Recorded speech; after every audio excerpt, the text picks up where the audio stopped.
Selamat siang. Di sini saya sebagai Abizar selaku dari peserta dan juga pelaku bersih-bersih pantai. Saya dengan Bapak siapa? Imat, Dengan Bapak Imat. ya Ya, dengan dari Bapak Imat. Saya di sini bersama teman saya ingin bertanya-tanya seputar pantai ini ya, Pak ya. Untuk pertanyaan pertama, apakah Bapak tahu dampak dari laut yang tercemar di Kenjeran ini, Pak? ya kalau untuk pencemarannya memang ada lebih pada yang banyak memang pencemaran di sampahnya ya. Sampah yang dihasilkan warga atau masyarakat. Kalau dari segi sampahnya itu lebih banyak dari sampah plastiknya atau sampah seperti kayak kayu atau botol-botol gitu, Pak? Lebih banyak pada sampah plastik. Intinya sampah rumah tangga termasuk apa? Termasuk baju-baju bekas itu banyak juga. Kalau untuk sampah kayunya masih dibilang sedikit. Itu hanya ini aja, hanya musim-musim saja kalau kayu itu. Lalu untuk pertanyaan kedua, Pak, apakah Bapak mengerti fungsi lain laut selain untuk manusia, Pak? Untuk lingkup besar lah, Pak. Seperti hewan-hewan di laut atau seperti yang lain gitu, Pak. Fungsinya kalau laut ya yang seperti yang kita semuanya lihat ya. Ya fungsinya memang untuk ekosistem ya. Di sini banyak juga makanya nelayan-nelayan. Selain untuk ekosistem ya untuk masyarakat yang di sekitar juga selain mencari ikan ada juga yang memanfaatkan untuk apa namanya? Perahu wisata. Nah, itu perahu wisata. Termasuk objek wisata berarti ya, Pak? Termasuk objek wisata sekitaran Ambangan. Lalu untuk pertanyaan selanjutnya itu bagaimana, Pak, untuk mencegah dari adanya tercemarnya laut mulai dari sampah ataupun dari hal yang lain, Pak? Mungkin dari limbah rumah tangga berupa air, deterjen ataupun itu bagaimana? Kalau untuk penanganannya sendiri, jadi kalau berbicara hulu hilir ya dari pemerintah kota sendiri di setiap hilirnya yang akan masuk ke laut itu disediakan rumah pompa.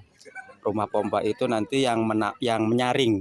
Jadi ketika sampai perbatasan antara sungai dan laut itu ada rumah pompa nanti sampahnya itu disaring. Penyarangan rumah sampah namanya. Begitu. Itu yang pertama untuk sampah-sampahnya. Tapi kalau untuk limbah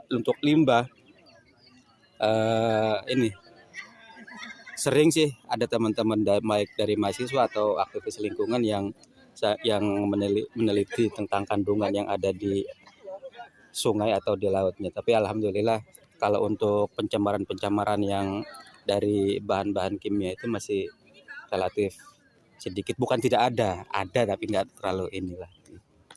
Baik, untuk pertanyaan selanjutnya mungkin Bapak ngerti tidak, Pak, apa terurainya sampah di laut itu seberapa lama?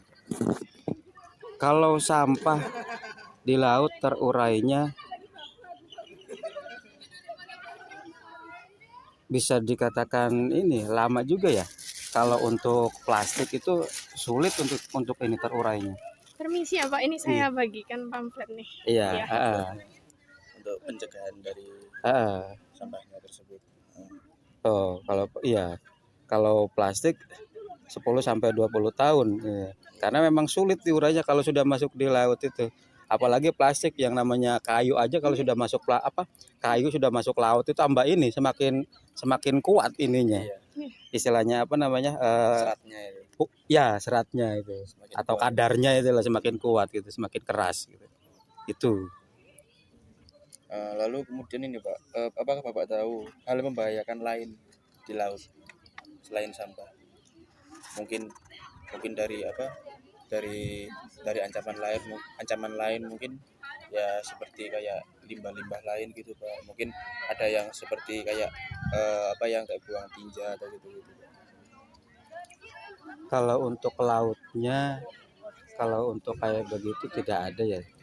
Tidak ada kalau untuk komite ya. Cuman kalau 1-2 alirannya dari sungai-sungai itu mungkin ada. Tapi kalau yang buang langsung ke laut tidak ada.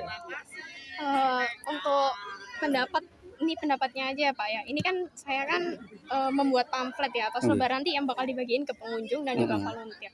Menurut Bapak pendapat tentang pamflet ini gimana?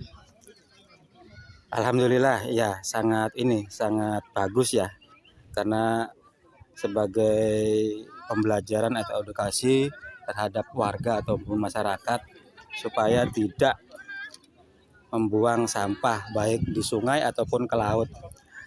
Di sungai maupun ke laut itu memang budayanya itu masih banyak. Apalagi dari tetangga kan banyak. Jadi air laut itu ada ada arusnya, ada arah anginnya. Itu kalau misalnya pas anginnya dari timur ke barat, jenengan nanti ngelihat. Ini kebetulan ini dari barat ke timur anginnya. Jadi sampahnya sedikit. Tapi kalau sudah dari timur ke barat, sampah itu nanti banyak, numpuk-numpuk. Jenengan nanti kalau misalnya pengen tahu pas musim angin dari timur ke barat, angin laut tadi kan angin darat. Itu di Taman Surabaya, di sini juga di Jeblokan itu banyak nanti sampah yang numpuk. Bisa nanti dibuktikan nanti. Pertanyaan terakhir nih Pak. Harapan Bapak setelah adanya kegiatan ini dari kampus kami itu gimana? Harapan ke depannya?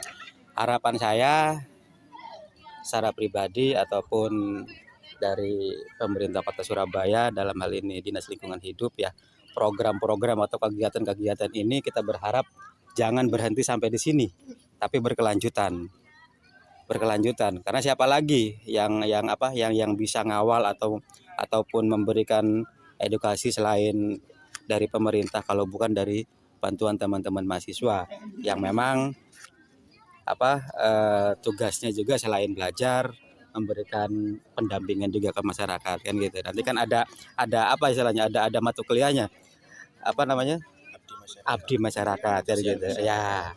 Makanya nanti ke depan mungkin bisa lebih kegiatannya itu lebih langsung yang langsung bersentuhan dengan masyarakat. Jadi di sekitar pesisir pantai yang ada kampung nelayannya kayak di Nambangan, kayak di Sukolilo.